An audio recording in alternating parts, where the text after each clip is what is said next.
Salut, c'est Richard alias HeroQuest France. Aujourd'hui, une nouvelle vidéo sur la Lune de la Terreur.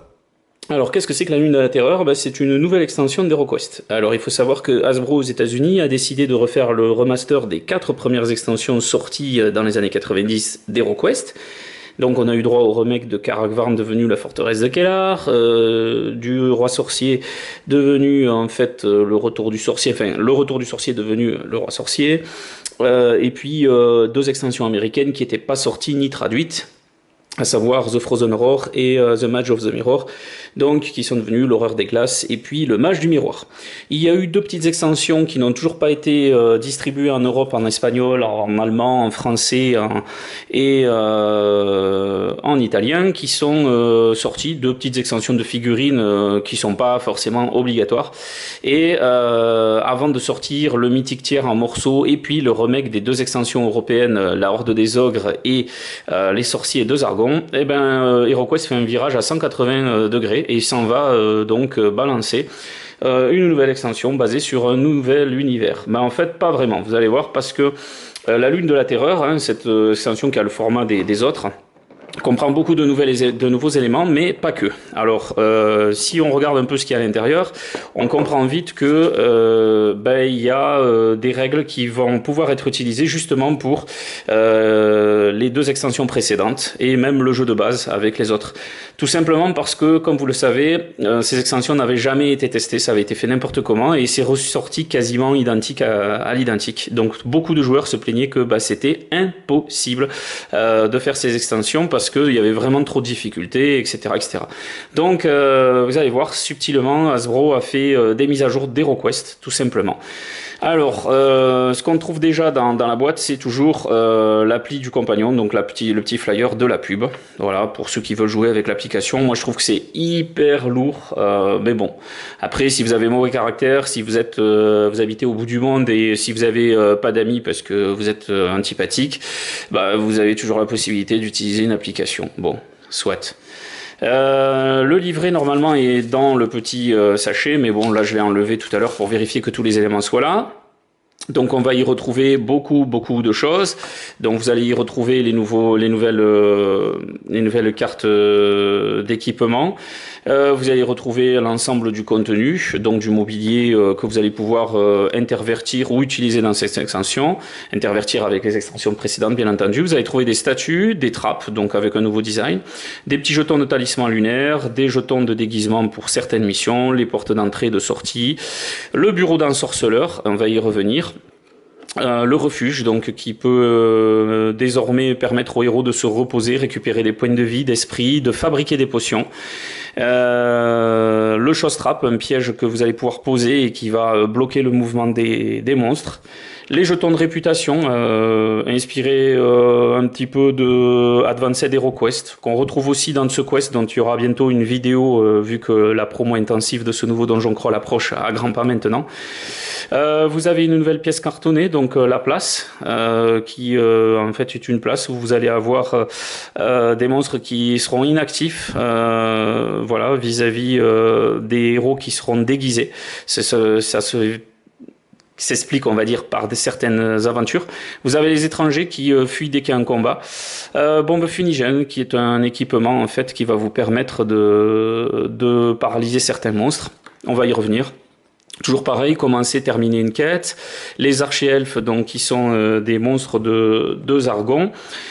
Vous avez les gros monstres, on rappelle, les monstres intangibles qui traversent à la fois les personnages comme les murs, mais qui doivent finir sur une case libre, et donc voilà.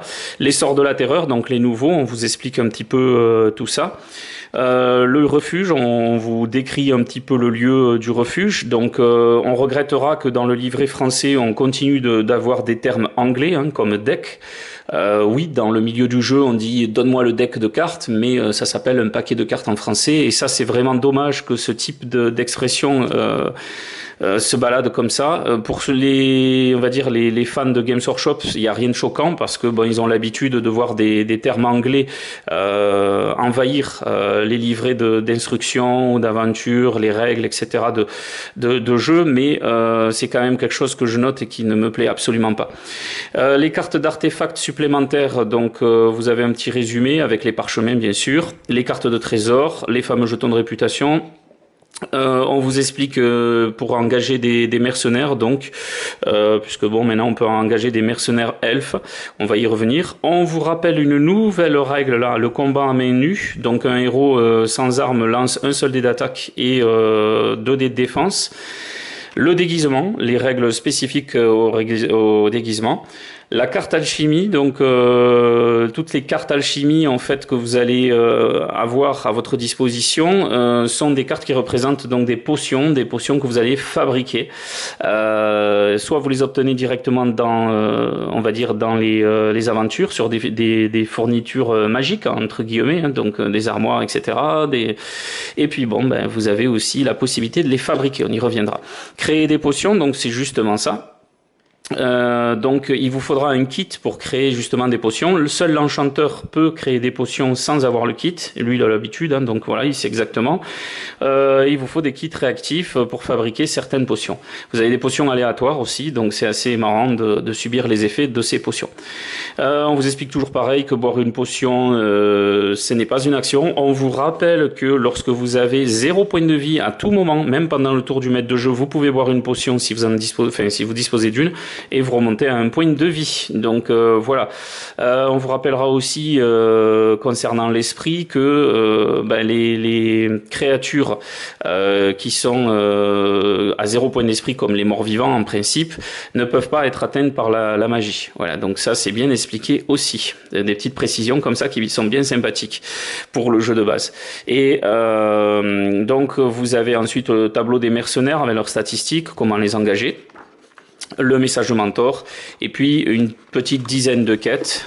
Voilà, donc on va pas les montrer parce que sinon vous allez avoir pas de surprise du tout.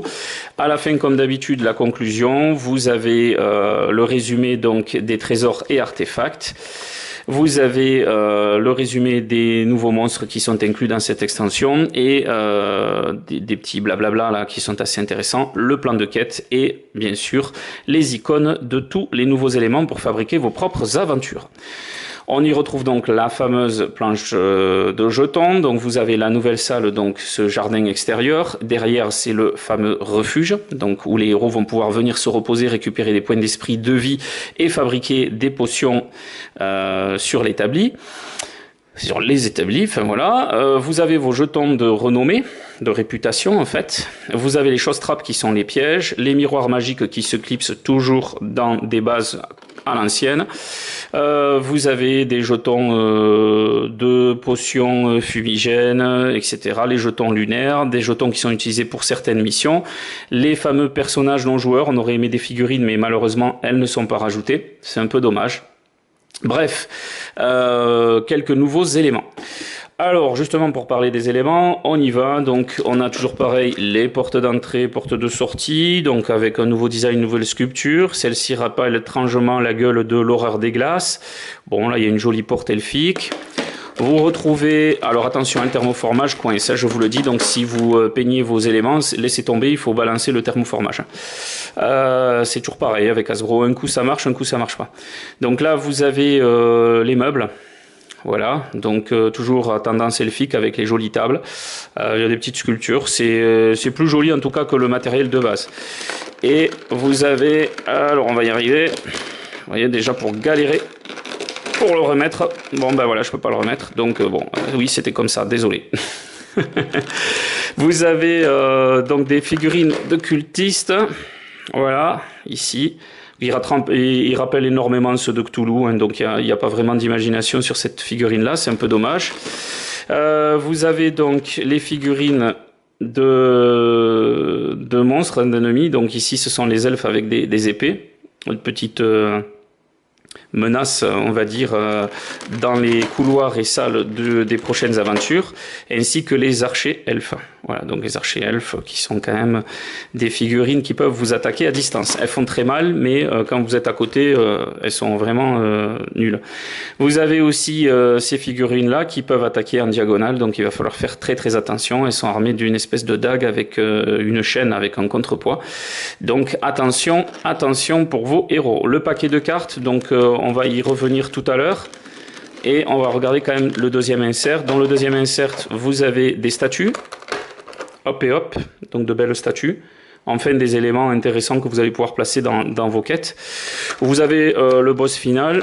Toujours pareil, c'est difficile d'enlever. Alors, on voit un visage ici, c'est transparent, donc c'est un peu embêtant de le peindre. Mais bon, qu'est-ce que vous voulez y faire, hein. Si vous le laissez comme ça va être un peu moche. Vous avez 3 figurines de spectres. Tout le monde avait vu plus ou moins la carte un peu avant qu'elle arrive. Vous avez ici, à nouveau, des guerriers qui sont très dangereux parce qu'ils peuvent lancer des sorts. On va y revenir tout à l'heure.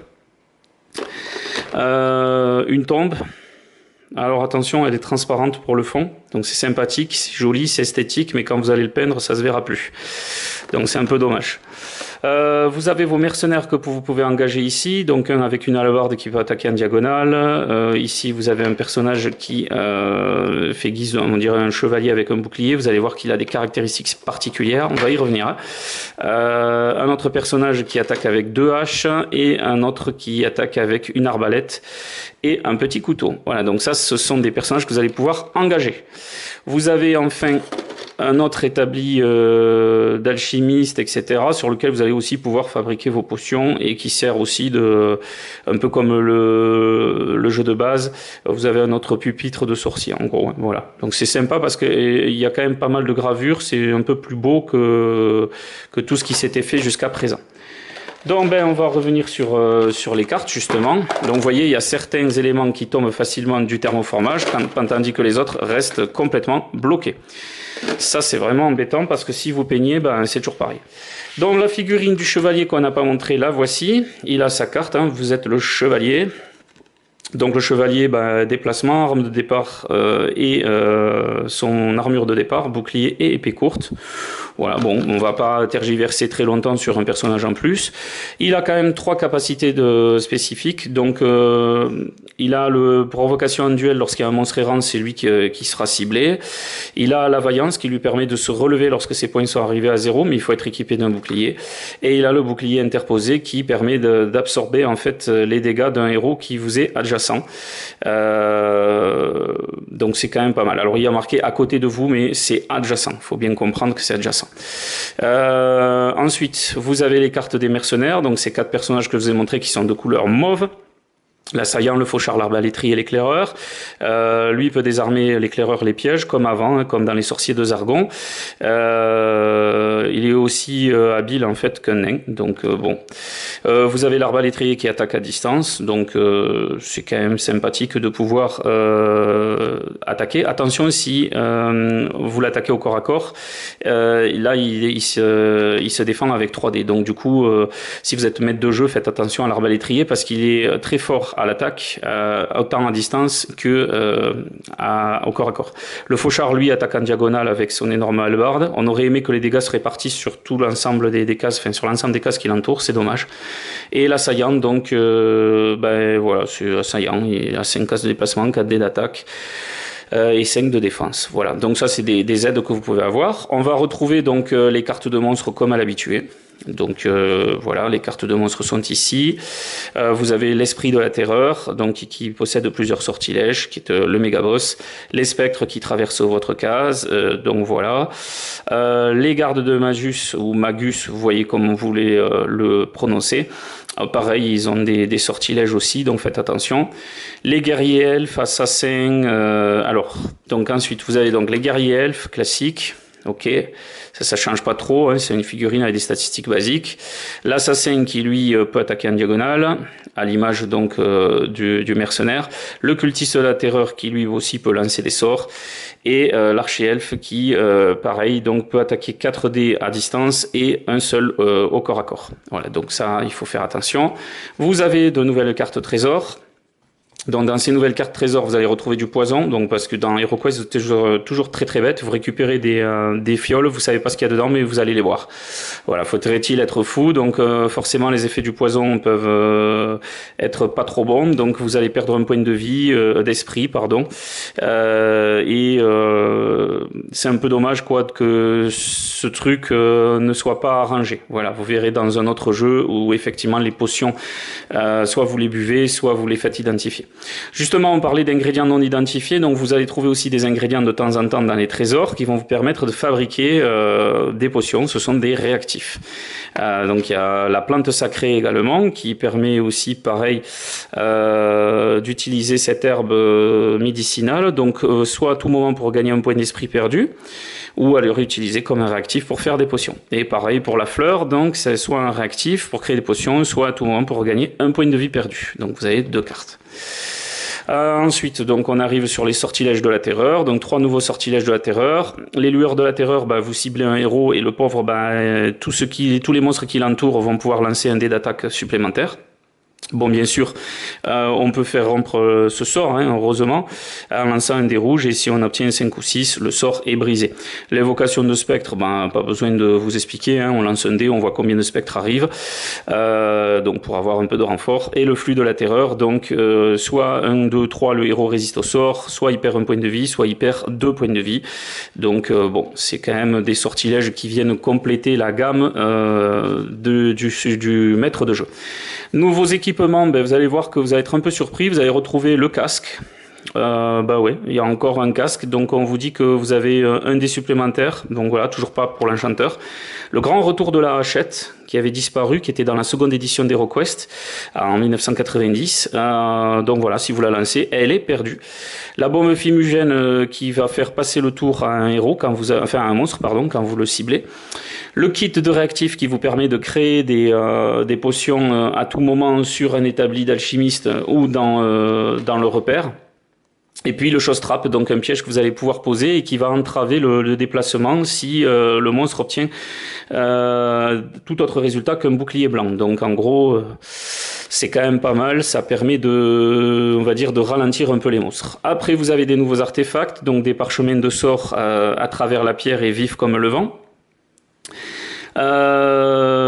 Donc bon, c'est des parchemins qui peuvent être utilisés par les héros classiques. Donc ici, vous allez lancer 2 fois avec le vif comme le vent des dés de déplacement, ce qui va vous faire 4 dés. Et à travers la pierre, donc vous allez avoir, vous allez pouvoir traverser les pierres, donc les murs, tout simplement. Le bouclier de l'aube va vous permettre d'utiliser son pouvoir, un dé supplémentaire, bien sûr, et il peut être utilisé contre un monstre, et une fois par quête, vous allez pouvoir faire relancer les dés d'attaque du monstre. Donc c'est juste pour l'emmerder. Ouais, il n'y a pas d'autre mot.